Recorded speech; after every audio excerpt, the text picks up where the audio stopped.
During the American Civil War, the Mississippi River was a vital conduit for the Confederates, as it was used to supply the Confederate forces with food and arms and was a valuable means of communication. By 1863, the Confederates had lost several strongholds along the Mississippi, except for Vicksburg. Both sides recognized the strategic value of this city, and Confederate President Jefferson Davis asserted that Vicksburg was the nailhead that holds the South's two halves together. At the same time, President Abraham Lincoln declared, "Vicksburg is the key." The city's position afforded it natural defenses, as it sat atop high soil bluffs, with the Mississippi River to the west and swampy bayous to the north. Due to this topographical advantage, it was easy for the Confederates to control access to the city. So, how did Union General Ulysses S. Grant manage to take Vicksburg? The short answer is perseverance and good luck. To hear the long answer, keep watching as we count down 6 reasons Ulysses Grant won the Battle of Vicksburg. Number 6. He tried everything. Taking Vicksburg was not a smooth ride for the Union. It began its assault around May 1862, when its naval expedition failed to subdue the Confederate batteries.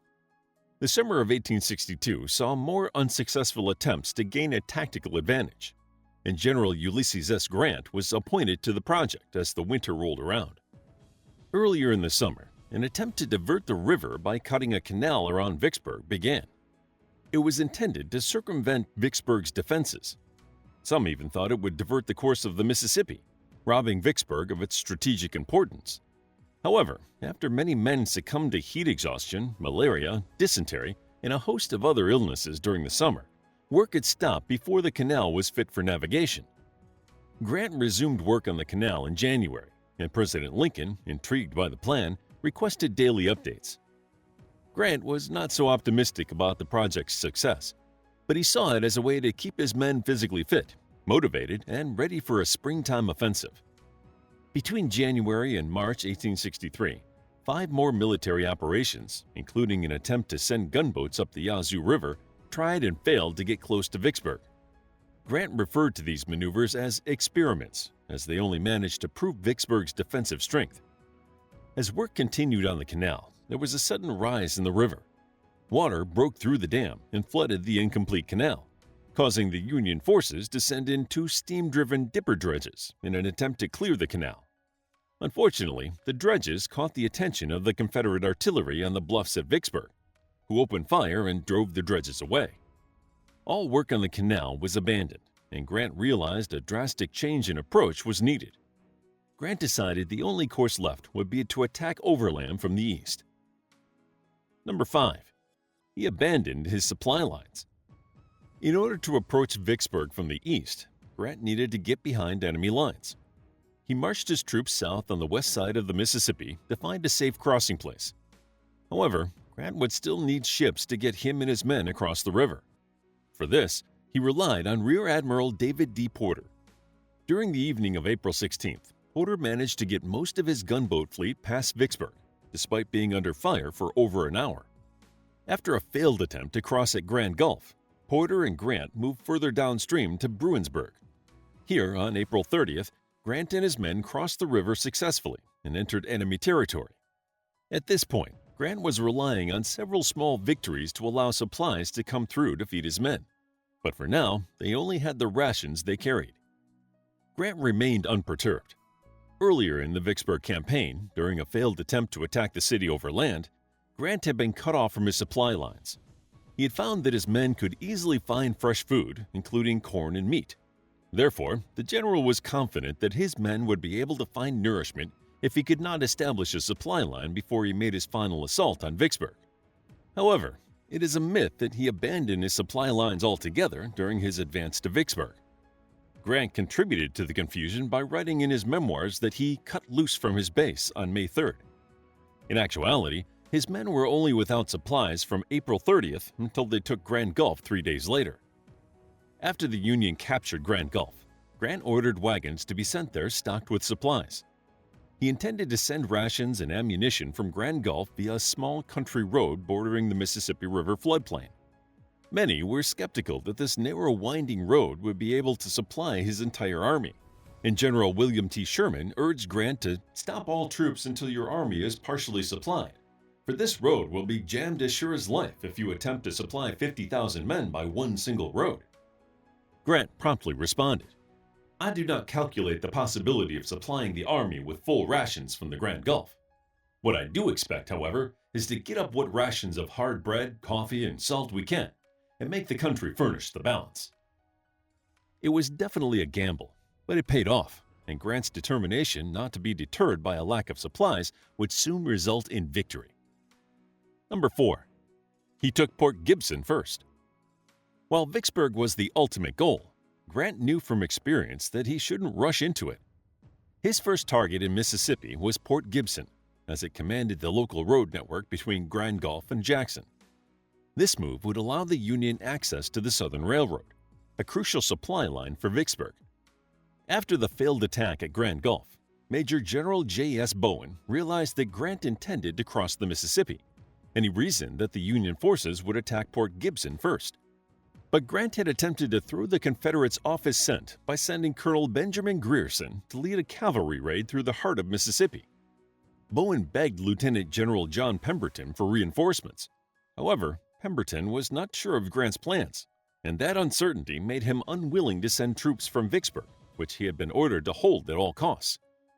After landing on the Mississippi side of the river, the Union troops split into two in order to cover both approaches to Port Gibson, forcing the Confederates to divide their already outnumbered men to defend both entrances.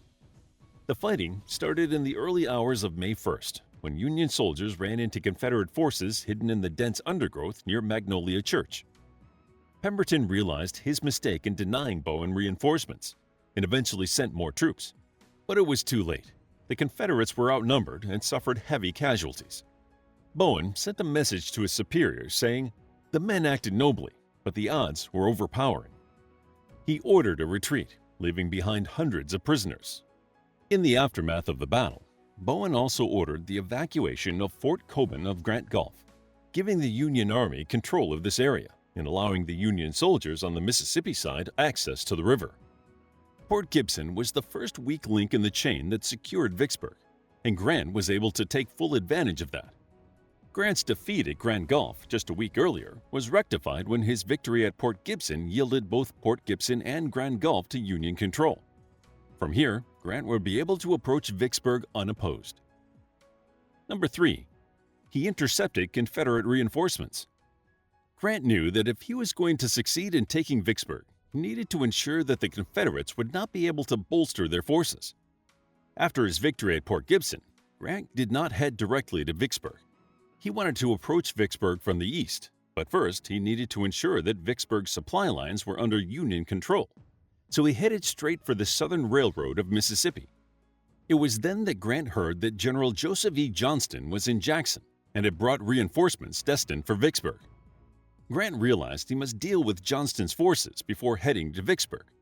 Luckily for Grant, Johnston had reasoned that he was too late to help Pemberton at Vicksburg and had abandoned Jackson and moved to Canton. When Grant's troops arrived at Jackson, only a token force had been left to defend it.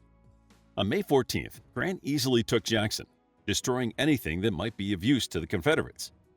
Grant's spies then intercepted an order from Johnston to Pemberton, telling him to march to Clinton. Although Grant knew that Johnston was not in Clinton, he realized he needed to get to Vicksburg before Pemberton could meet with Johnston so that the Union could thwart the Confederates' attempt to join forces. Historians theorize that Johnston was willing to allow Grant's men to take Vicksburg and then planned to lure the Union into open country, where the combined Confederate forces may have stood a chance. On the other hand, Pemberton would not abandon Vicksburg and assumed that the armies would unite before the Union could get to Vicksburg. As it transpired, neither of these things happened. Number 2. He besieged Vicksburg. Grant's troops first met the Confederate forces on Champion Hill.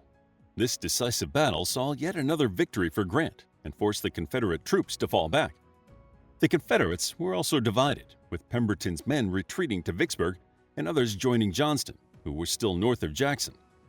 When Grant's forces arrived at Vicksburg, they found the Confederates were entrenched. After some initial unsuccessful attacks, Grant's army settled in for a good old-fashioned siege.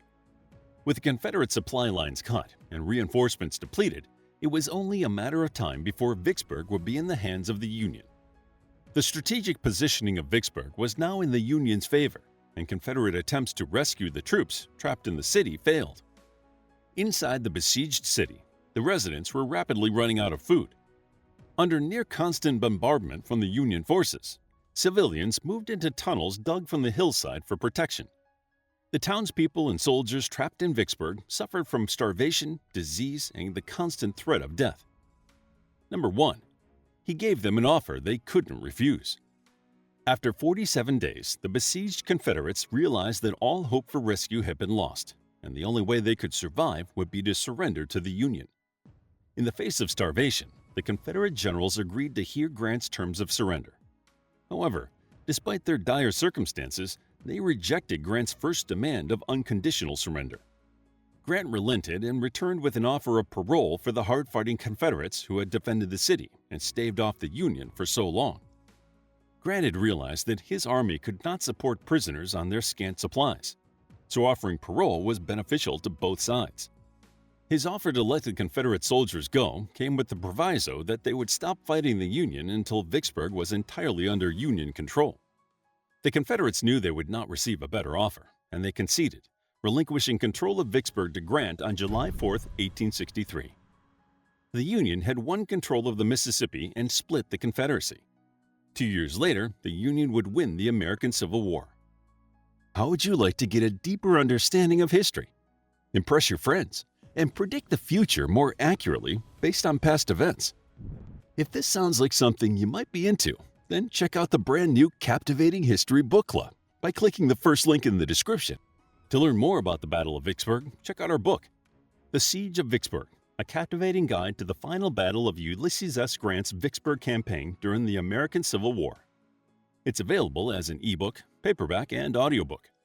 If you found the video captivating, please hit the like button and subscribe for more videos like this.